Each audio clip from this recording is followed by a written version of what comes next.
नमस्कार दोस्तों,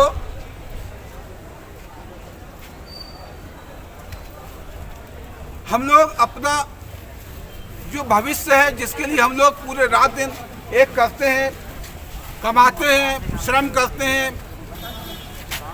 रिस्क लेते हैं, वो होते हैं हमारे बच्चे। और उन बच्चों को हम छोड़ते हैं 8 घंटे के लिए टीचरों के पास, और देखने में ये स्थिति ये आती है कि जो उस बच्चे का भविष्य गढ़ते हैं, जो हम आने वाले भविष्य का कोई वकील होगा, कोई जज होगा, कोई कलेक्टर होगा, कोई एसपी होगा, कोई व्यापारी होगा, तो कोई टीचर भी होगा। लेकिन हम लोग पूरे ज़िले में कहीं ना कहीं घूमते रहते हैं, हमारा काम ऐसा है।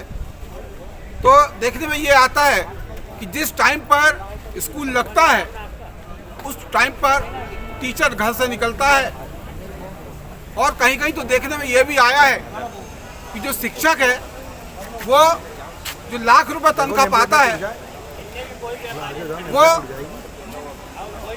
4:30 बजे स्कूल की छुट्टी होने वाली रहती है, तो 4 बजे वो उसकी स्कूटी, उसकी गाड़ी तैयार रहती बाहर निकलने के लिए। और सरकार किसी तरह की कोई लापरवाही नहीं करती इनको तनख्वाह देने में। लेकिन दूसरी ओर एक पक्ष और ये देखने में आया है कि सरकार ने खाना पूर्ति करने के लिए, टीचरों की कमी की पूर्ति के लिए, और एक अतिथि शिक्षक का एक नया विकल्प खोजा।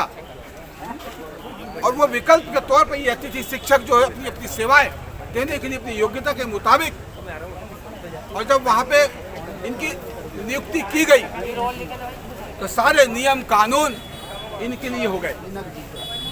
समय पे आइए, समय पे जाइए, कहीं पे कुछ भी यदि होता है तो सब पूरा का पूरा दारोमदार इन पे ठोक दिया जाता है। तो कुछ हमारे साथ अतिथि शिक्षक लोग आए हैं, चाहिए जानते हैं आज जन सुनवाई में लोग क्या शिकायत लेके आए हैं, क्या इनकी अपनी व्यथा है, क्या इनकी समस्याएं हैं, बताइए मैडम, क्या नाम आपका? नमस्ते, मेरा नाम सविता निवारी है। हम शासकीय उच्चतर माध्यमिक विद्यालय धारणा तालाब में 4 साल से कार्य कर रहे हैं। लेकिन इस वर्ष पोर्टल के थ्रू ये बताया गया कि हम पूर्व से कार्यरत नहीं हैं, और नहीं होने की वजह से हमारी ज्वाइनिंग रिक्वेस्ट नहीं हो पाई। इसकी वजह से हम इस सत्र में अभी भी हमारी ज्वाइनिंग नहीं हुई है। तो हम जाकर भटक रहे हैं, कभी इसके बाद स्कूल जा रहे हैं तो संकुल से संकुल जा रहे हैं, तो डीओ के पास पहुँचे तो सीधे भोपाल जा रहे हैं। सब सुनवाई करने के बावजूद कुछ भी नहीं हो पा रहा। बस हमारे पास भटकना और पैसे खर्च करने के बाद कुछ नहीं हो, जबकि समय पे वेतन भी नहीं मिलता। और बिना वेतन के हम कहाँ जाएं और कैसे हम अपने कार्य को करें? इसके लिए हम निरंतर अपने बच्चों को भी छोड़कर अपने कार्य को कर रहे हैं, लेकिन फिर भी उस पर हमारी सरकार ध्यान नहीं दे रही। तो हम अब क्या करें? आप पूरे प्रदेश भर में कितने अतिथि शिक्षक हैं, और हमारे जो जिला है हमारा सिवनी जिला, इसमें कितने अतिथि शिक्षक हैं? जिले में लगभग सर टोटल अतिथि शिक्षकों की अगर संख्या गिनी जाए जी कार्यरत और बिना कार्यरत लगभग 70,000 से 1.5 लाख के बीच। तो आज की कंडीशन में अगर अतिथि शिक्षक ना हो तो सरकारी शिक्षा विभाग की जो व्यवस्था है चरमरा जाए।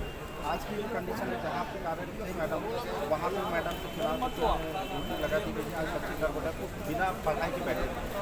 ये जो तमाम तरह की जो समस्याएं आज अतिथि शिक्षकों के सामने आ रही है, जिसको लेकर के इनकी नियुक्ति को रोक दिया गया है, पोर्टल पे जिस तरह के मैसेज आ रहे हैं, तो कहीं ना कहीं आप इसको क्या मानते हैं, किसकी चूक मानते हैं, क्या मानते हैं? पोर्टल की हमको लापरवाही लग रही है। जब भी यानी पोर्टल में ज्वाइनिंग का आता था, बस 2 दिन के लिए खुलता था, फिर उसमें फिर सर्वर डाउन। जब भी करने जाते थे सर्वर डाउन, जब खुलता था फिर वही दिखाता था नॉट एलिजिबल। जबकि हम 4 साल से कार्यरत होने के बावजूद भी नॉट एलिजिबल बता रहा है, तो हम क्या करें? लगातार देश की बेरोजगारी को दूर करने के लिए और अतिथि शिक्षकों को लेकर के तो कहीं पे आउटसोर्स कर्मचारी रखे गए हैं, लेकिन आज जो इनको एक भरोसा था, एक विश्वास था कि हम लोग ये शिक्षक का एक पवित्र जो कार्य है इसको करते हुए अपना हम जीवन यापन करेंगे, लेकिन आज ये स्थिति है कि 4 साल की नौकरी करने के बाद इनके सामने आज ये समस्या पैदा हुई है। अब आप हमारे प्रदेश के मुखिया मोहन यादव जी से क्या निवेदन करेंगे? हमारी जो कलेक्टर कलेक्टर है हमारी संस्कृति है, बस इतना ही निवेदन करना चाहते हैं कि वहाँ पर एक पद अगर खाली है तो हमें ज्वाइन कर दीजिए। बस आपको यही विनती है कि कम से कम हमारे वजह से बच्चों का भविष्य सुधर जाए और वह अपनी पढ़ाई को निरंतर कल तक।